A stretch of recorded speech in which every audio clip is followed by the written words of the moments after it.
श्रीसूक्तम्।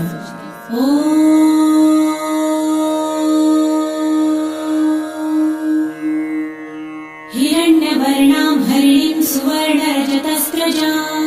चन्द्रां हिरण्मयीं लक्ष्मीं जातवेदो म आवह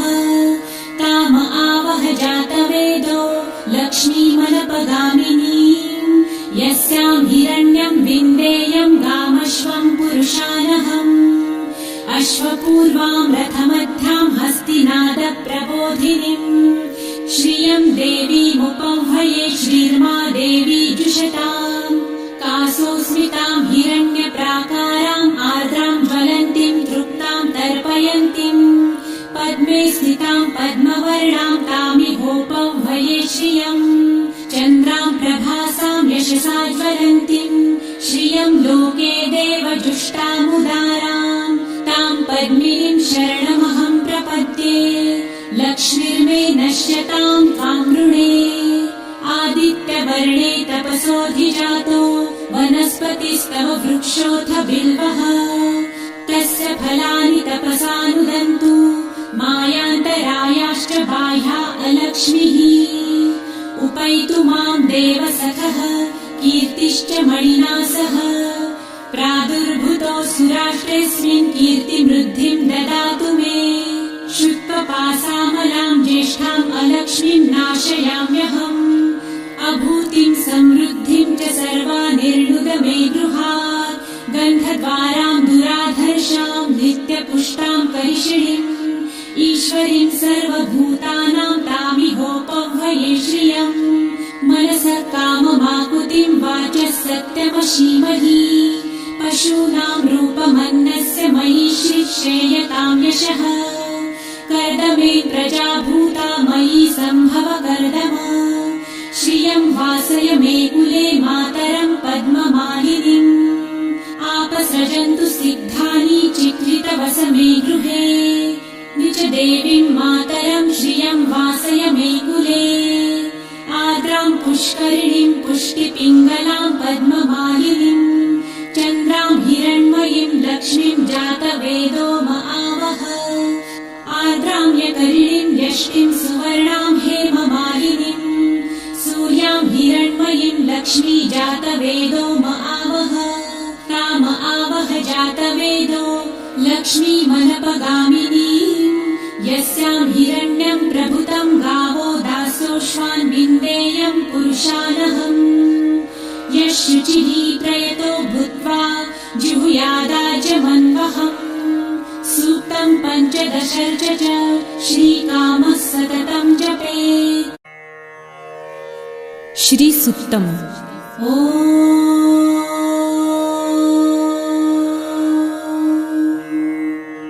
हिरण्यवर्णां हरिणीं सुवर्णरजतस्रजां चन्द्रां हिरण्मयीं लक्ष्मीं जातवेदो म आवह ताम आवह जातवेदो लक्ष्मीमनपगामिनीं यस्यां हिरण्यं विन्देयं गामश्वं पुरुषानहम् अश्वपूर्वां रथमध्यां हस्तिनादप्रबोधिनीं श्रियं देवीमुपह्वये श्रीर्मा देवी जुषताम् कासोऽस्मितां हिरण्यप्राकाराम् आर्द्रां ज्वलन्तीं तृप्तां तर्पयन्तीं पद्मे स्थितां पद्मवर्णां तामिहोपह्वये श्रियम् चन्द्रां प्रभासां यशसा ज्वलन्तीं श्रियं लोके देवजुष्टामुदाराम् तां पद्मिनीं शरणमहं प्रपद्ये लक्ष्मीर्मे नश्यतां त्वां वृणे आदित्यवर्णे तपसोऽधिजातो वनस्पतिस्तव वृक्षोऽथ बिल्वः तस्य फलानि तपसानुदन्तु मायान्तरायाश्च बाह्या अलक्ष्मीः उपैतु मां देवसखः कीर्तिश्च मणिना सह प्रादुर्भूतो सुराष्ट्रेऽस्मिन् कीर्तिमृद्धिं ददातु मे शुक्लपासामलां ज्येष्ठाम् अलक्ष्मीं नाशयाम्यहम् अभूतिं समृद्धिं च सर्वानिर्णुद मे गृहात् गन्धद्वारां दुराधर्षां नित्यपुष्टां करिषिणीम् ईश्वरीं सर्वभूतानां तामिहोपह्वये श्रियम् मनसः काम काममाकुतिं वाचः सत्यमशीमहि पशूनां रूपमन्नस्य मयि श्रेयतां यशः कर्दमे प्रजाभूता मयि सम्भव कर्दम श्रियं वासय मे कुले मातरं पद्ममालिनीम् आपसृजन्तु सिद्धानि चित्रितवस मे गृहे निज देवीं मातरं श्रियं वासय मे कुले आर्द्रां पुष्करिणीं पुष्टिपिङ्गलां पद्ममालिनीं चन्द्रां हिरण्मयीं लक्ष्मीं जातवेदो म आवह आर्द्रां यकरिणीं यष्टिं सुवर्णां हेममालिनीं सूर्यां हिरण्मयीं लक्ष्मी जातवेदो म आवह ताम आवह जातवेदो लक्ष्मीमनपगामिनीं यस्यां हिरण्यं प्रभुतं गावो दासोऽश्वान् विन्देयं पुरुषानहम् यः शुचिः प्रयतो भूत्वा जुहुयादाज्यमन्वहम् सूक्तं पञ्चदशर्च च श्रीकामः सततं जपेत्। श्री सूक्तम्। ॐ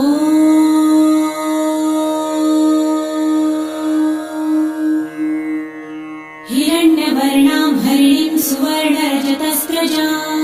चन्द्रां हिरण्मयीं लक्ष्मीं जातवेदो म आवह ताम आवह जातवेदो लक्ष्मीमनपगामिनीं यस्यां हिरण्यं विन्देयं गामश्वं पुरुषानहम् अश्वपूर्वां रथमध्यां हस्तिनादप्रबोधिनीं श्रियं देवीमुपह्वये श्रीर्मा देवी जुषताम् कासोऽस्मितां हिरण्यप्राकाराम् आर्द्रां ज्वलन्तीं तृप्तां तर्पयन्तीं पद्मे स्थितां पद्मवर्णां तामिहोपह्वये श्रियम् चन्द्रां प्रभासां यशसा ज्वलन्तीं श्रियं लोके देवजुष्टामुदारां तां पद्मिनीं शरणमहं प्रपद्ये लक्ष्मीर्मे नश्यतां त्वां नृणे आदित्यवर्णे तपसोऽधिजातो वनस्पतिस्तव वृक्षोऽथ बिल्वः तस्य फलानि तपसानुदन्तु मायान्तरायाश्च बाह्या अलक्ष्मीः उपैतु मां देवसखः कीर्तिश्च मणिना सह प्रादुर्भूतो सुराष्ट्रेऽस्मिन् कीर्तिमृद्धिं ददातु मे शुक्लपासामलां ज्येष्ठाम् अलक्ष्मीं नाशयाम्यहम् अभूतिं समृद्धिं च सर्वानिर्णुद मे गृहात् गन्धद्वारां दुराधर्षां नित्यपुष्टां करिषिणीम् ईश्वरीं सर्वभूतानां तामिहोपह्वये श्रियम् मनसः काममाकुतिं वाचः सत्यमशीमहि पशूनां रूपमन्नस्य मयि श्रेयतां यशः कर्दमे प्रजाभूता मयि सम्भव कर्दम श्रियं वासय मे कुले मातरं पद्ममालिनीम् आपसृजन्तु सिद्धानि चित्रितवस मे गृहे निज देवीं मातरं श्रियं वासय मे कुले आर्द्रां पुष्करिणीं पुष्टिपिङ्गलां पद्ममालिनीं चन्द्रां हिरण्मयीं लक्ष्मीं जातवेदो म आवह आर्द्रां यकरिणीं यष्टिं सुवर्णां हेममालिनीं सूर्यां हिरण्मयीं लक्ष्मी जातवेदो म आवह ताम आवह जातवेदो लक्ष्मीमनपगामिनीं यस्यां हिरण्यं प्रभुतं गावो दासोऽश्वान् विन्देयं पुरुषानहम् यः शुचिः प्रयतो भूत्वा जुहुयादाज्यमन्वहम् सूक्तं पञ्चदशर्च च श्रीकामः सततं जपेत्। श्री सूक्तम्। ॐ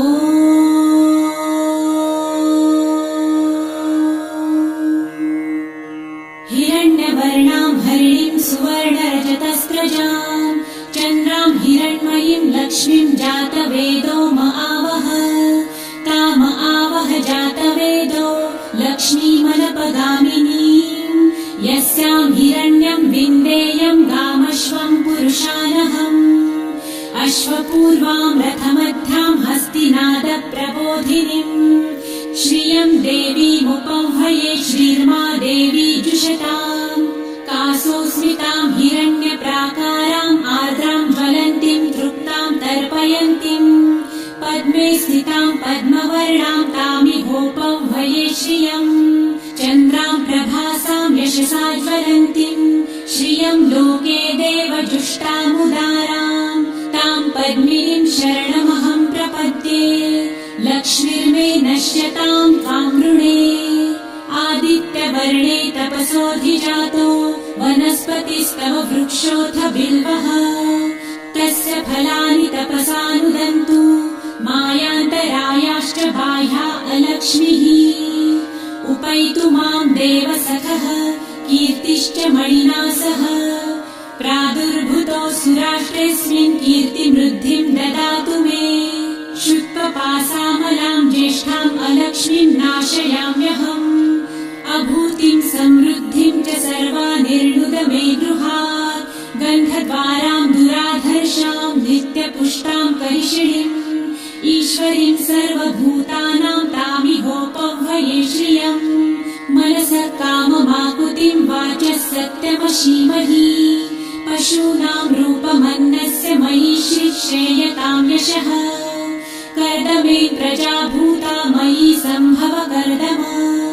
श्रियं वासय मे कुले मातरं पद्ममालिनीम् आपसृजन्तु सिद्धानि चित्रितवस मे गृहे निज देवीं मातरं श्रियं वासय मे कुले आर्द्रां पुष्करिणीं पुष्टिपिङ्गलां पद्ममालिनीं चन्द्रां हिरण्मयीं लक्ष्मीं जातवेदो म आवह आर्द्रां यकरिणीं यष्टिं सुवर्णां हेममालिनीं सूर्यां हिरण्मयीं लक्ष्मी जातवेदो म आवह ताम आवह जातवेदो लक्ष्मी मनपगामिनीं यस्यां हिरण्यं प्रभुतं गावो दासोऽश्वान् विन्देयं पुरुषानहम् यशुचिः प्रयतो भूत्वा जिहुयादाजमन्वहम् सूक्तं पञ्चदशर्च च श्रीकामः सततं जपेत्। श्री सुक्तम्।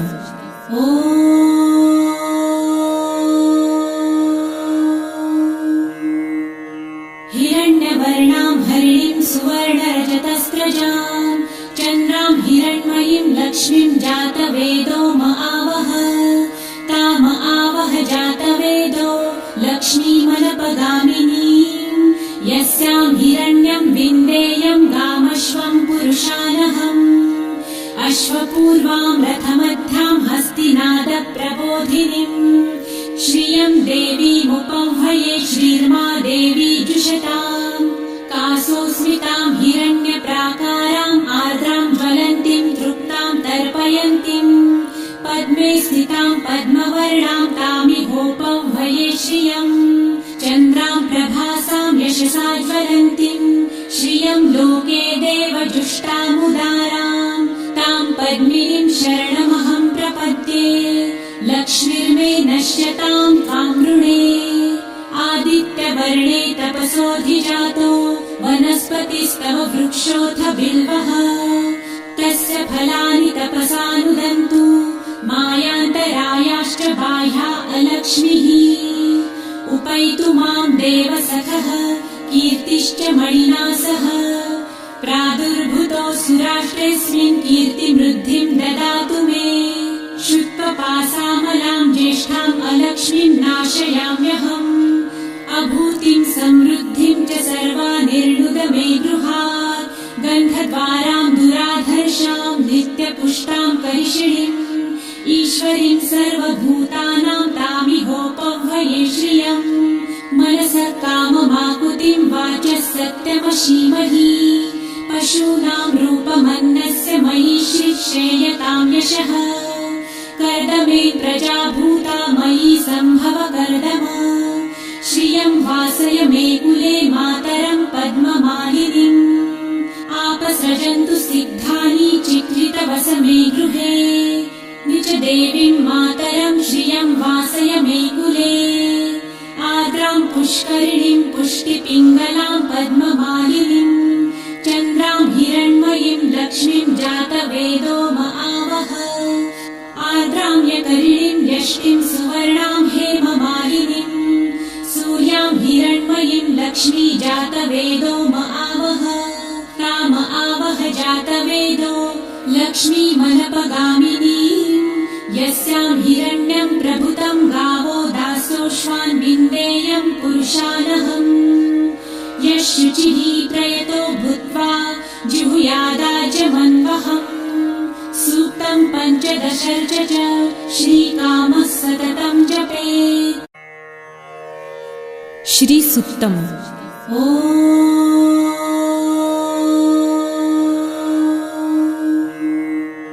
हिरण्यवर्णां हरिणीं सुवर्णरजतस्रजां चन्द्रां हिरण्मयीं लक्ष्मीं जातवेदो म आवह ताम आवह जातवेदो लक्ष्मीमनपगामिनीं यस्यां हिरण्यं विन्देयं गामश्वं पुरुषानहम् अश्वपूर्वां रथमध्यां हस्तिनादप्रबोधिनीम् श्रियं देवीमुपह्वये श्रीर्मा देवी जुषताम् कासोऽस्मितां हिरण्यप्राकाराम् आर्द्रां ज्वलन्तीं तृप्तां तर्पयन्तीं पद्मे स्थितां पद्मवर्णां तामिहोपह्वये श्रियं चन्द्रां प्रभासां यशसा ज्वलन्तीं श्रियं लोके देवजुष्टामुदारां तां पद्मिनीं शरणमहं प्रपद्ये लक्ष्मीर्मे नश्यतां त्वां वृणे आदित्यवर्णे तपसोऽधिजातो वनस्पतिस्तव वृक्षोऽथ बिल्वः तस्य फलानि तपसानुदन्तु मायान्तरायाश्च बाह्या अलक्ष्मीः उपैतु मां देवसखः कीर्तिश्च मणिना सह प्रादुर्भूतोऽसुराष्ट्रेऽस्मिन् कीर्तिमृद्धिं ददातु मे शुक्लपासामलां ज्येष्ठाम् अलक्ष्मीं नाशयाम्यहम् अभूतिं समृद्धिं च सर्वानिर्णुद मे गृहात् गन्धद्वारां दुराधर्षां नित्यपुष्टां करिषिणीम् ईश्वरीं सर्वभूतानां तामिहोपह्वये श्रियम् मनसः काममाकुतिं वाचः सत्यमशीमहि पशूनां रूपमन्नस्य मयि श्रेयतां यशः कर्दमे प्रजाभूता मयि सम्भव कर्दम श्रियं वासय मे कुले मातरं पद्ममालिनीम् आपसृजन्तु सिद्धानि चिक्लितवस मे गृहे निज देवीं मातरं श्रियं वासय मे कुले आर्द्रां पुष्करिणीं पुष्टिपिङ्गलां पद्ममालिनीम् चन्द्रां हिरण्मयीं लक्ष्मीं जातवेदो म आवह आर्द्रां यकरिणीं यष्टिं सुवर्णां हेममालिनीं सूर्यां हिरण्मयीं लक्ष्मी जातवेदो म आवह ताम आवह जातवेदो लक्ष्मीमनपगामिनीं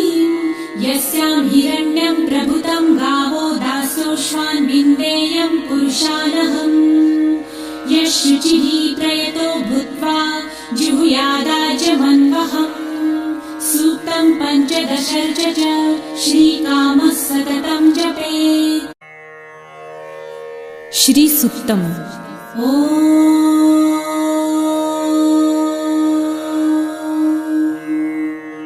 हिरण्यवर्णां हरिणीं सुवर्णरजतस्रजां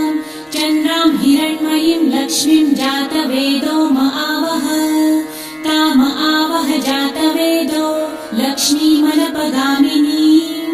यस्यां हिरण्यं विन्देयं गामश्वं पुरुषानहम् अश्वपूर्वां रथमध्यां हस्तिनादप्रबोधिनीम् श्रियं देवीमुपह्वये श्रीर्मा देवी जुषताम् कासोऽस्मितां हिरण्यप्राकाराम् आर्द्रां ज्वलन्तीं तृप्तां तर्पयन्तीं पद्मे स्थितां पद्मवर्णां तामिहोपह्वये श्रियं चन्द्रां प्रभासां यशसा ज्वलन्तीं श्रियं लोके देवजुष्टामुदारां तां पद्मिनीं शरणमहं प्रपद्ये लक्ष्मीर्मे नश्यतां त्वां वृणे आदित्यवर्णे तपसोऽधिजातो वनस्पतिस्तव वृक्षोऽथ बिल्वः तस्य फलानि तपसानुदन्तु मायान्तरायाश्च बाह्या अलक्ष्मीः उपैतु मां देवसखः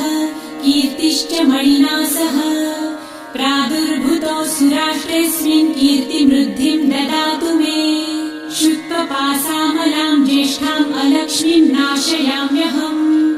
अभूतिं समृद्धिं च सर्वानिर्णुद मे गृहात् गन्धद्वारां दुराधर्षां नित्यपुष्टां करिषिणीम्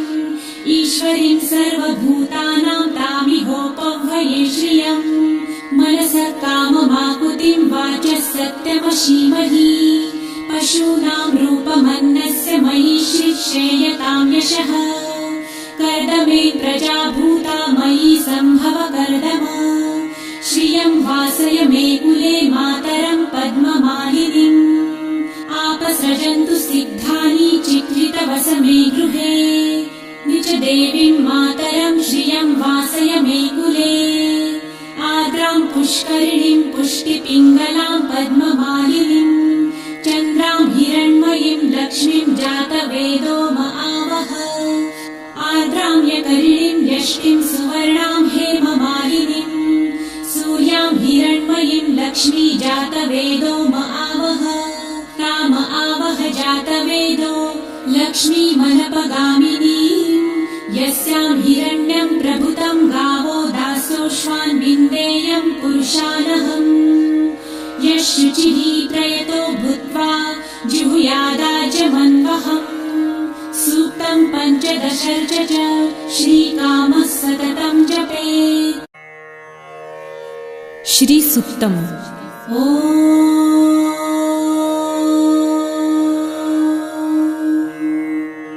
हिरण्यवर्णां हरिणीं सुवर्णरजतस्रजां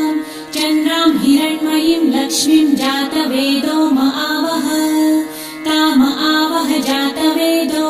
लक्ष्मीमनपगामिनीं यस्यां हिरण्यं विन्देयं गामश्वं पुरुषानहम् अश्वपूर्वां रथमध्यां हस्तिनादप्रबोधिनीम्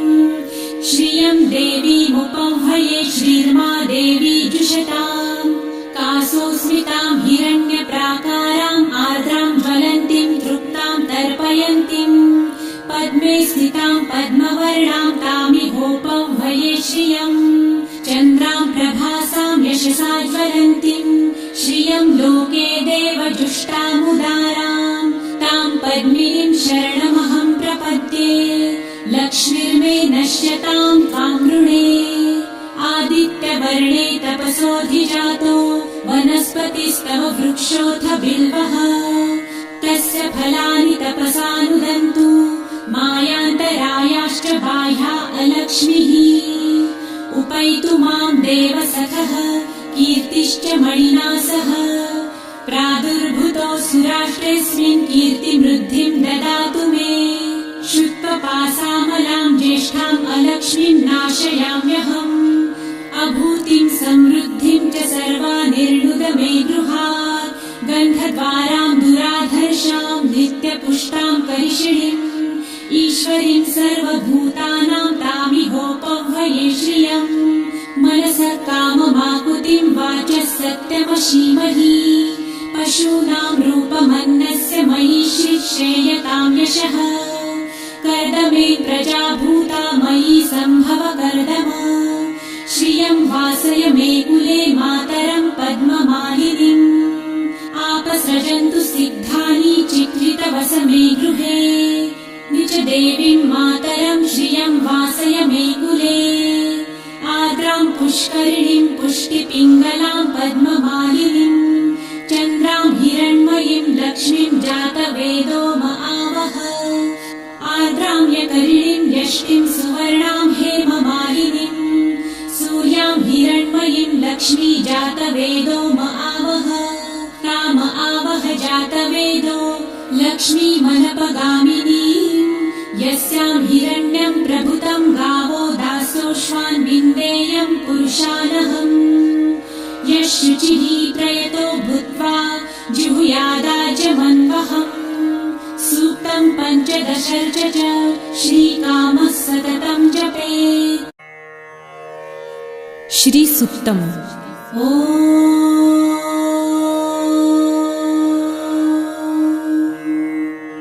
हिरण्यवर्णां हरिणीं सुवर्णरजतस्रजां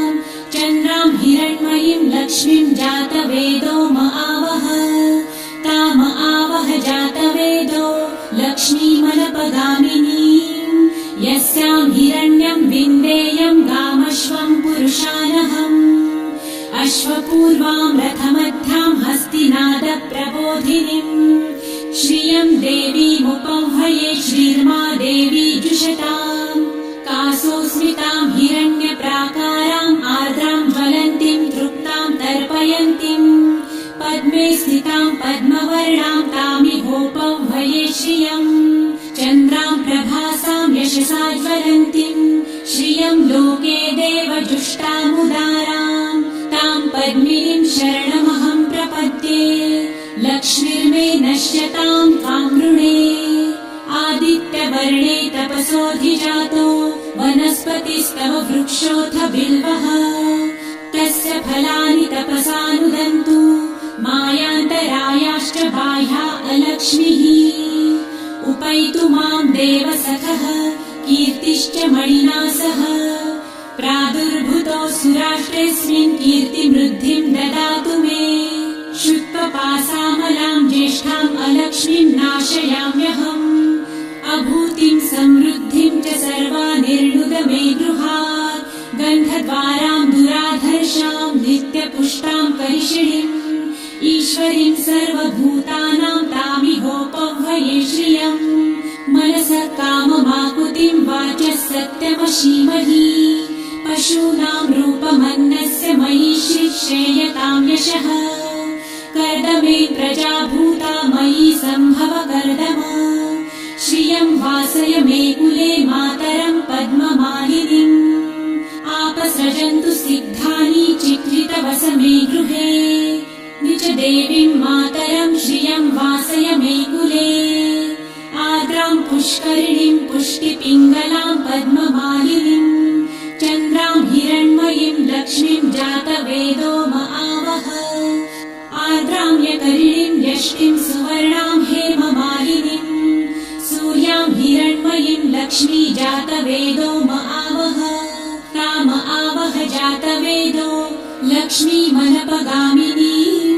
यस्यां हिरण्यं प्रभुतं गावो दासोऽश्वान् विन्देयं पुरुषानहम् यः शुचिः प्रयतो भूत्वा जिहुयादाजमन्वहम् सूक्तं पञ्चदशर्च च श्रीकामः सततं जपेत्। श्री सुक्तम। ॐ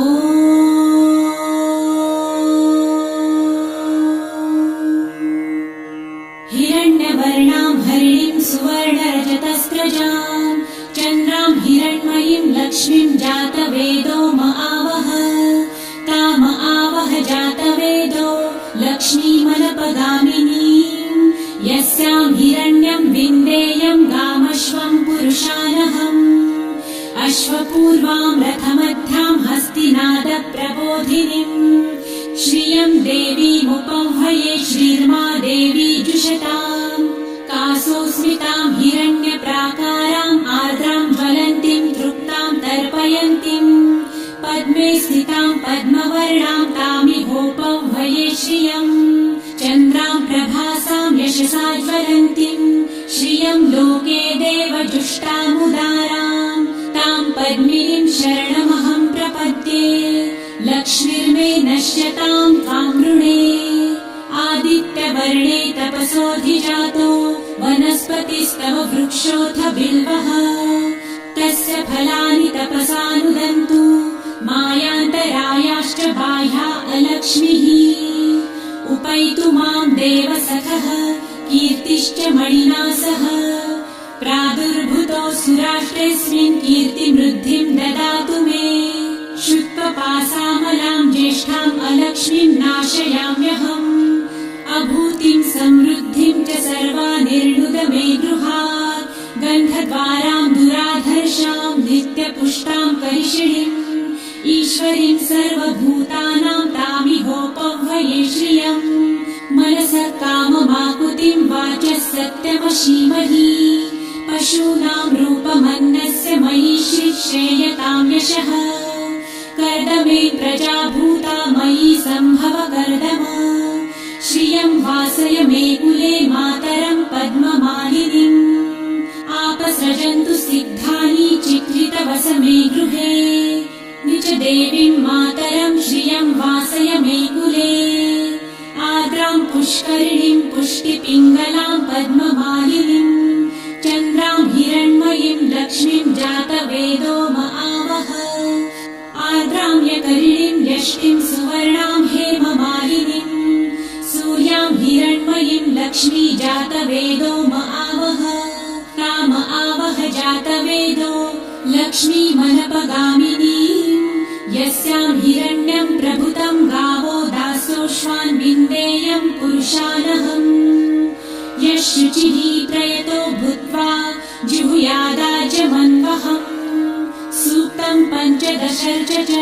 श्रीकामः सततं जपेत्। श्री सुक्तम्। ॐ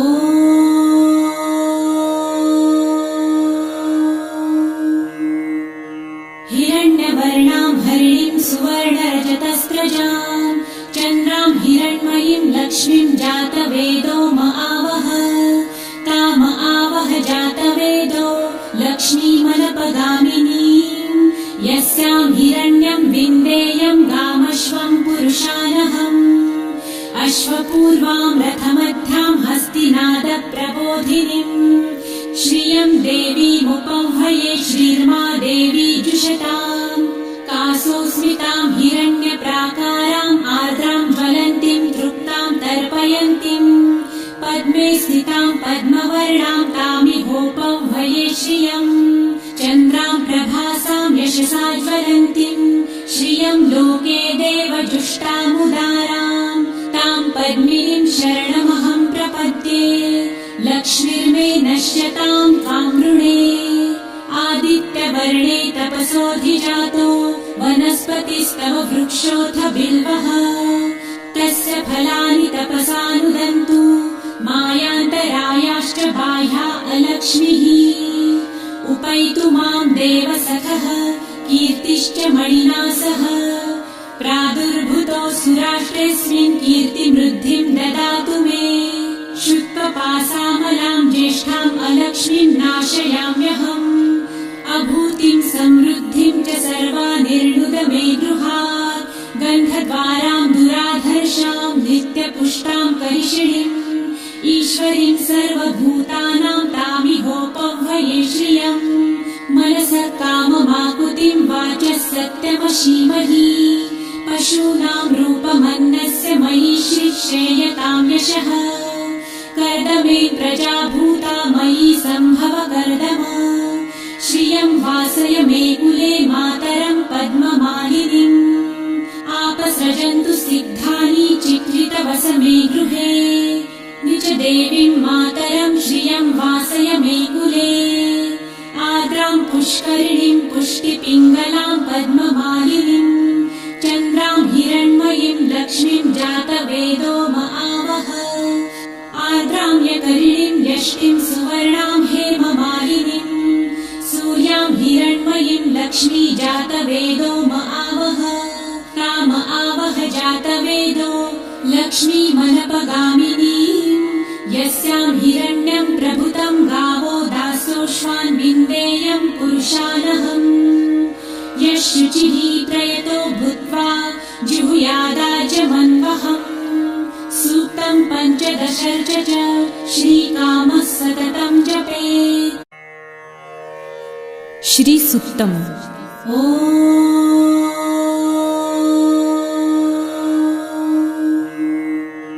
हिरण्यवर्णां हरिणीं सुवर्णरजतस्रजां चन्द्रां हिरण्मयीं लक्ष्मीं जातवेदो म आवह ताम आवह जातवेदो लक्ष्मीमनपगामिनीं यस्यां हिरण्यं विन्देयं गामश्वं पुरुषानहम् अश्वपूर्वां रथमध्यां हस्तिनादप्रबोधिनीं श्रियं देवीमुपह्वये श्रीर्मा देवी जुषताम् कासोऽस्मितां हिरण्यप्राकाराम् आर्द्रां ज्वलन्तीं तृप्तां तर्पयन्तीं पद्मे स्थितां पद्मवर्णां तामिहोपह्वये श्रियम् चन्द्रां प्रभासां यशसा ज्वलन्तीं श्रियं लोके देवजुष्टामुदारां तां पद्मिनीं शरणमहं प्रपद्ये लक्ष्मीर्मे नश्यतां त्वां वृणे आदित्यवर्णे तपसोऽधिजातो वनस्पतिस्तव वृक्षोऽथ बिल्वः तस्य फलानि तपसानुदन्तु मायान्तरायाश्च बाह्या अलक्ष्मीः उपैतु मां देवसखः कीर्तिश्च मणिना सह प्रादुर्भूतोऽसु राष्ट्रेऽस्मिन् कीर्तिमृद्धिं ददातु मे शुक्लपासामलां ज्येष्ठाम् अलक्ष्मीं नाशयाम्यहम् अभूतिं समृद्धिं च सर्वानिर्णुद मे गृहात् गन्धद्वारां दुराधर्षां नित्यपुष्टां करिषिणीम् ईश्वरीं सर्वभूतानां तामिहोपह्वये श्रियम् मनसः काममाकुतिं वाचः सत्यमशीमहि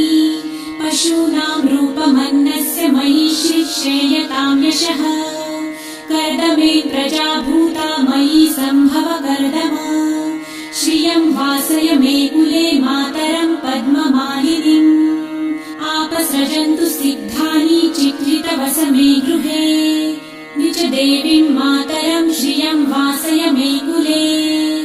आर्द्रां पुष्करिणीं पुष्टिपिङ्गलां पद्ममालिनीं चन्द्रां हिरण्मयीं लक्ष्मीं जातवेदो म आवह आर्द्रां यकरिणीं यष्टिं सुवर्णां हेममालिनीं सूर्यां हिरण्मयीं लक्ष्मी जातवेदो म आवह ताम आवह जातवेदो लक्ष्मीमनपगामिनीं यस्यां हिरण्यं प्रभुतं गावो दासोऽश्वान् विन्देयं पुरुषानहम् यः शुचिः प्रयतो भूत्वा जुहुयादाजमन्वहम् सूक्तं पञ्चदशर्च च श्रीकामः सततं जपेत्। श्री सुक्तम्। ॐ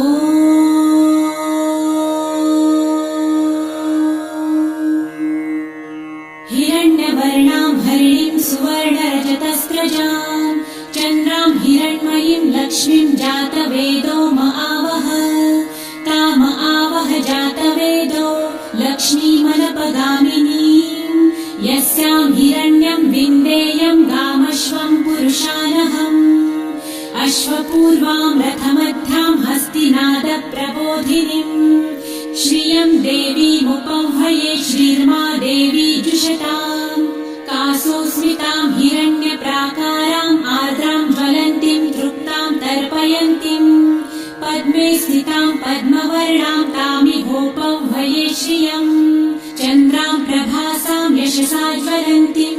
श्रियं लोके देवजुष्टामुदारां तां पद्मिनीं शरणमहं प्रपद्ये लक्ष्मीर्मे नश्यतां त्वां वृणे आदित्यवर्णे तपसोऽधिजातो वनस्पतिस्तव वृक्षोऽथ बिल्वः तस्य फलानि तपसानुदन्तु मायान्तरायाश्च बाह्या अलक्ष्मीः उपैतु मां देवसखः कीर्तिश्च मणिना सह प्रादुर्भूतोऽसु राष्ट्रेऽस्मिन् कीर्तिमृद्धिं ददातु मे शुक्लपासामलां ज्येष्ठाम् अलक्ष्मीं नाशयाम्यहम् अभूतिं समृद्धिं च सर्वानिर्णुद मे गृहात् गन्धद्वारां दुराधर्षां नित्यपुष्टां करिषिणीम् ईश्वरीं सर्वभूतानां तामिहोपह्वये श्रियम् मनसः काममाकुतिं वाचः सत्यमशीमहि पशूनां रूपमन्नस्य मयि श्रेयतां यशः कर्दमे प्रजाभूता मयि सम्भव कर्दम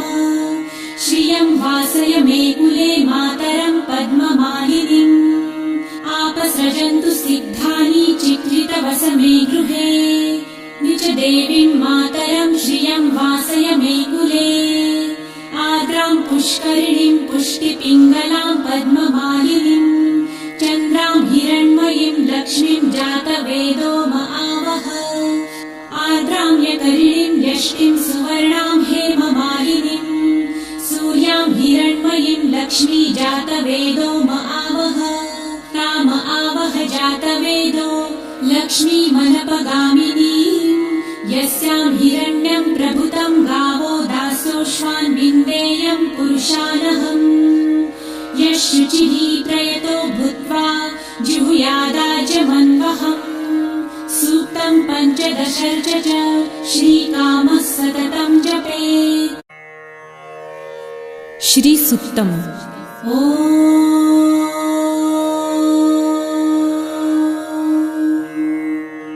हिरण्यवर्णां हरिणीं सुवर्णरजतस्रजां चन्द्रां हिरण्मयीं लक्ष्मीं जातवेदो म आवह ताम आवह जातवेदो लक्ष्मीमनपगामिनीं यस्यां हिरण्यं विन्देयं गामश्वं पुरुषानहम् अश्वपूर्वां रथमध्यां हस्तिनादप्रबोधिनीं श्रियं देवीमुपह्वये श्रीर्मा देवी जुषताम् कासोऽस्मितां हिरण्यप्राकाराम् आर्द्रां ज्वलन्तीं तृप्तां तर्पयन्तीं पद्मे स्थितां पद्मवर्णां तामिहोपह्वये श्रियं चन्द्रां प्रभासां यशसा ज्वलन्तीं श्रियं लोके देवजुष्टामुदारां तां पद्मिनीं शरणमहं प्रपद्ये लक्ष्मीर्मे नश्यतां त्वां वृणे आदित्यवर्णे तपसोऽधिजातो वनस्पतिस्तव वृक्षोऽथ बिल्वः तस्य फलानि तपसानुदन्तु मायान्तरायाश्च बाह्या अलक्ष्मीः उपैतु मां देवसखः कीर्तिश्च मणिना सह प्रादुर्भूतोऽसुराष्ट्रेऽस्मिन् कीर्तिमृद्धिं ददातु मे शुक्लपासामलां ज्येष्ठाम् अलक्ष्मीं नाशयाम्यहम् अभूतिं समृद्धिं च सर्वानिर्णुद मे गृहात् गन्धद्वारां दुराधर्षां नित्यपुष्टां करिषिणीम् ईश्वरीं सर्वभूतानां तामिहोपह्वये श्रियम् मनसः काममाकुतिं वाचः सत्यमशीमहि पशूनां रूपमन्नस्य मयि श्रेयतां यशः कर्दमे प्रजाभूता मयि सम्भव कर्दम श्रियं वासय मे कुले मातरं पद्ममालिनीम् आपसृजन्तु सिद्धानि चित्रितवस मे गृहे निज देवीं मातरं श्रियं वासय मे कुले आर्द्रां पुष्करिणीं पुष्टिपिङ्गलां पद्ममालिनीम् चन्द्रां हिरण्मयीं लक्ष्मीं जातवेदो म आवह आर्द्रां यकरिणीं यष्टिं सुवर्णां हेममालिनीं सूर्यां हिरण्मयीं लक्ष्मी जातवेदो म आवह ताम आवह जातवेदो लक्ष्मीमनपगामिनीं यस्यां हिरण्यं प्रभुतं गावो दासोऽश्वान् विन्देयं पुरुषानहम् यः शुचिः प्रयतो भूत्वा जिहुयादाजमन्वहम् सूक्तं पञ्चदशर्च च श्रीकामः सततं जपेत्। श्री सुक्तम्। ॐ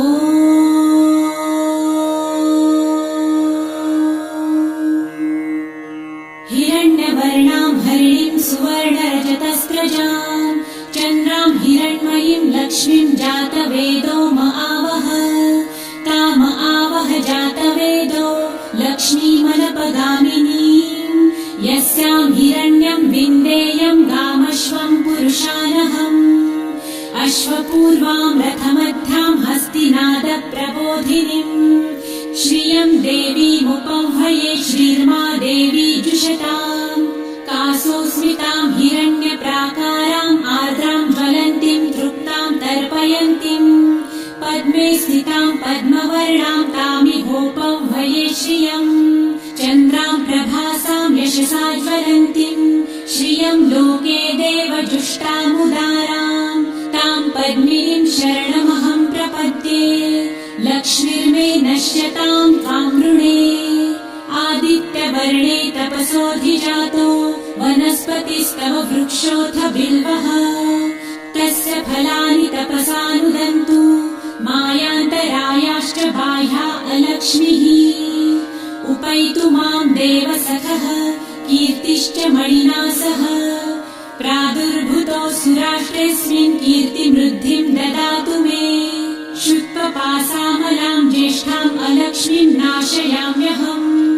अभूतिं समृद्धिं च सर्वानिर्णुद मे गृहात्। गन्धद्वारां दुराधर्षां नित्यपुष्टां करिषिणीम्। ईश्वरीं सर्वभूतानां तामिहोपह्वये श्रियम्। मनसः काममाकुतिं वाचः सत्यमशीमहि। पशूनां रूपमन्नस्य मयि श्रेयतां यशः।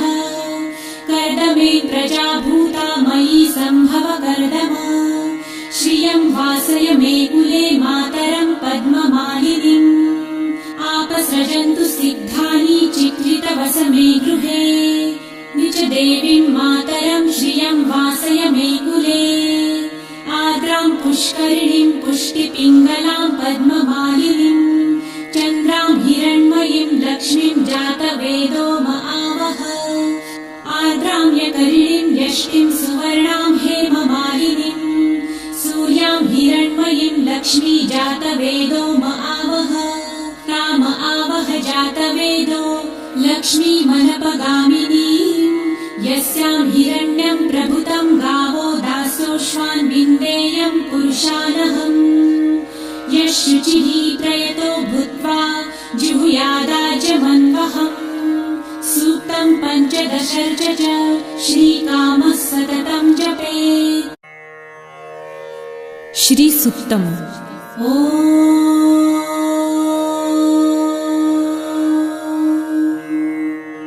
हिरण्यवर्णां हरिणीं सुवर्णरजतस्रजां। चन्द्रां हिरण्मयीं लक्ष्मीं जातवेदो म आवह। ताम आवह जातवेदो लक्ष्मीमनपगामिनीम्। यस्यां हिरण्यं विन्देयं गामश्वं पुरुषानहम्।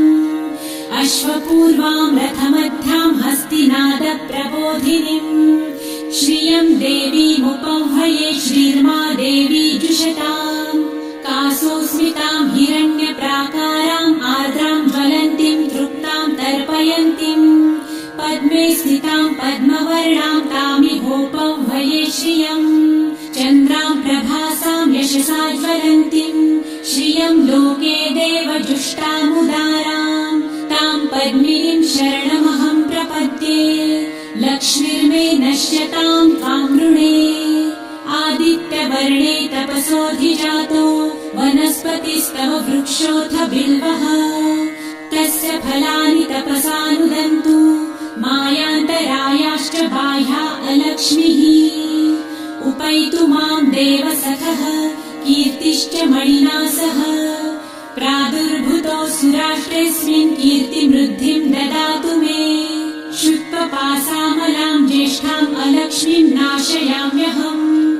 अभूतिं समृद्धिं च सर्वानिर्णुद मे गृहात्। गन्धद्वारां दुराधर्षां नित्यपुष्टां करिषिणीम्। ईश्वरीं सर्वभूतानां तामिहोपह्वये श्रियम्। मनसः काममाकुतिं वाचः सत्यमशीमहि। पशूनां रूपमन्नस्य मयि श्रेयतां यशः। कर्दमे प्रजाभूता मयि सम्भव कर्दम। श्रियं वासय मे कुले मातरं पद्ममालिनीम्। आपसृजन्तु सिग्धानि चिक्लितवस मे गृहे। निज देवीं मातरं श्रियं वासय मे कुले। आर्द्रां पुष्करिणीं पुष्टिपिङ्गलां पद्ममालिनीम्। चन्द्रां हिरण्मयीं लक्ष्मीं जातवेदो म आवह। आर्द्रां यकरिणीं यष्टिं सुवर्णां हेममालिनीम्। सूर्यां हिरण्मयीं लक्ष्मी जातवेदो म आवह। ताम आवह जातवेदो लक्ष्मीमनपगामिनीम्। यस्यां हिरण्यं प्रभुतं गावो दासोऽश्वान् विन्देयं पुरुषानहम्। यः शुचिः प्रयतो भूत्वा जिहुयादाजमन्वहम्। सूक्तं पञ्चदशर्च च श्रीकामः सततं जपेत्।